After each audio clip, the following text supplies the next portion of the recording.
ओम नमो भगवते वासुदेवाय। चैत्र मास के कृष्ण पक्ष की पाप मोचिनी एकादशी की कथा। धर्मराज युधिष्ठिर बोले, हे भगवान, अब आप चैत्र मास के कृष्ण पक्ष की एकादशी के बारे में बतलाइए।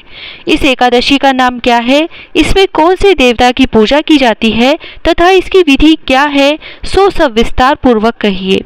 भगवान श्री कृष्ण बोले कि हे राजन, एक समय मानधाता ने लोमश ऋषि से पूछा था कि हे मुनिवर, चैत्र मास के कृष्ण पक्ष की एकादशी का नाम क्या है तथा उसकी विधि क्या है, सो सब पूरी तरह कहिए।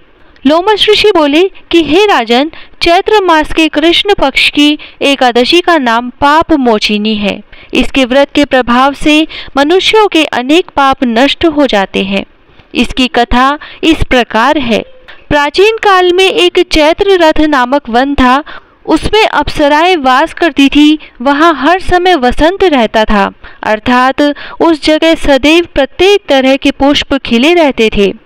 उस जगह गंधर्व कन्याएं विहार किया करती थी। वन में इंद्र अन्य देवताओं के साथ क्रीड़ा किया करते थे।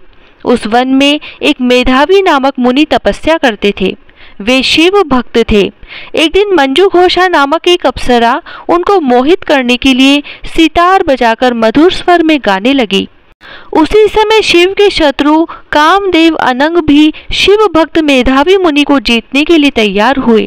कामदेव ने उस सुंदर अप्सरा के भ्रू का धनुष बनाया, कटाक्ष को उसकी प्रत्यंचा, उसके नेत्रों को उस मंजू घोषा अप्सरा का सेनापति बनाया। इस तरह कामदेव अपने शत्रु भक्त को जीतने के लिए तैयार हुआ। उस समय मेधावी मुनि भी युवा तथा हष्टपुष्ट थे। उन्होंने यज्ञोपवीत तथा दंड धारण कर रखा था। वे दूसरे कामदेव के समान प्रतीत होते थे। उस मुनि को देखकर कामदेव के वश में हुई मंजू घोषा ने धीरे धीरे मधुर वाणी से वीणा पर गाना शुरू किया, तो मेधावी मुनि भी मंजू घोषा के मधुर गाने पर तथा उसके सौंदर्य पर मोहित हो गए। वह अप्सरा उन मुनि को कामदेव से पीड़ित जानकर उनसे आलिंगन करने लगी।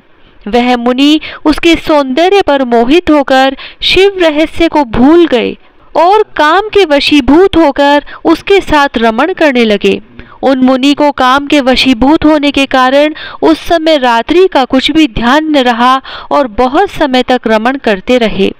तदुपरांत मंजू घोषा उस मुनि से बोली कि हे मुनि, अब मुझे बहुत समय हो गया है, अतः स्वर्ग जाने की आज्ञा दीजिए। उस अप्सरा के ऐसे वचनों को सुनकर मुनि बोले, हे सुंदरी, तू तो आज इसी संध्या को आई है, अभी प्रातः काल तक और ठहरो। मुनि के ऐसे वचनों को सुनकर अप्सरा उनके साथ रमण करने लगी और बहुत समय बिता दिया। उसने मुनि से फिर कहा कि हे देव, अब आप मुझे स्वर्ग जाने की आज्ञा दीजिए। मुनि बोले, अभी तो कुछ भी समय नहीं हुआ है, अभी कुछ देर और ठहरो।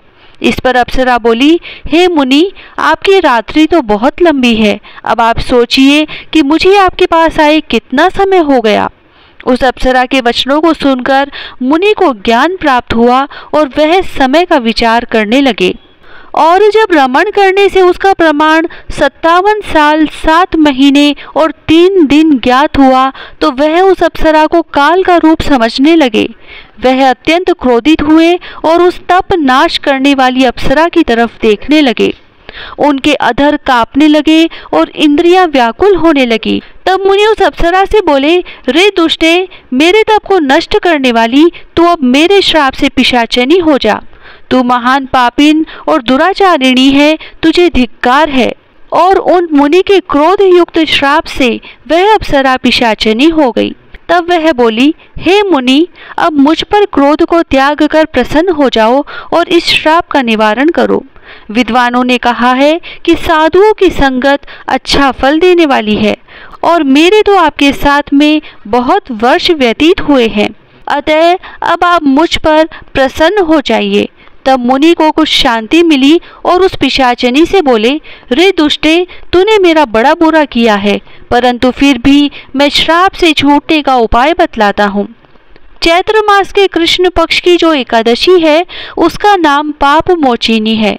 उस एकादशी का व्रत करने से तू पिशाचिनी की देह से छूट जाएगी। इस प्रकार मुनि ने उसको समस्त विधि बतला दी और अपने पापों के प्रायश्चित के लिए अपने पिता च्यवन ऋषि के पास गए। च्यवन ऋषि अपने पुत्र मेधावी को देखकर बोले, रे पुत्र, यह तूने क्या किया? तेरे समस्त तप नष्ट हो गए हैं।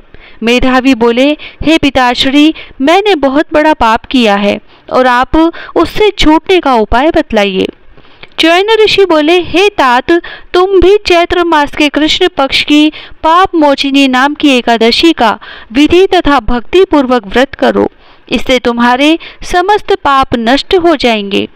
पिता के वचनों को सुनकर मेधावी ऋषि ने पाप मोचिनी एकादशी का विधि पूर्वक उपवास किया। उसके प्रभाव से उनके समस्त पाप नष्ट हो गए। उधर मंजू घोषा अप्सरा भी पाप मोचिनी एकादशी का व्रत करने से पिशाचिनी की देह से छूट गई और सुंदर रूप धारण करके स्वर्ग लोक को चली गई। लोमश मुनि बोले, हे राजन, इस पाप मोचिनी एकादशी के प्रभाव से सब पाप नष्ट हो जाते हैं। इस एकादशी की कथा के श्रवण व पढ़ने से 1000 गोदान करने का फल मिलता है। इस व्रत के करने से ब्रह्म हत्या करने वाले, स्वर्ण चुराने वाले, मद्यपान करने वाले, अगम्यागमन करने वाले आदि के पाप नष्ट हो जाते हैं और अंत में स्वर्ग लोक को चले जाते हैं। जय श्री राधे।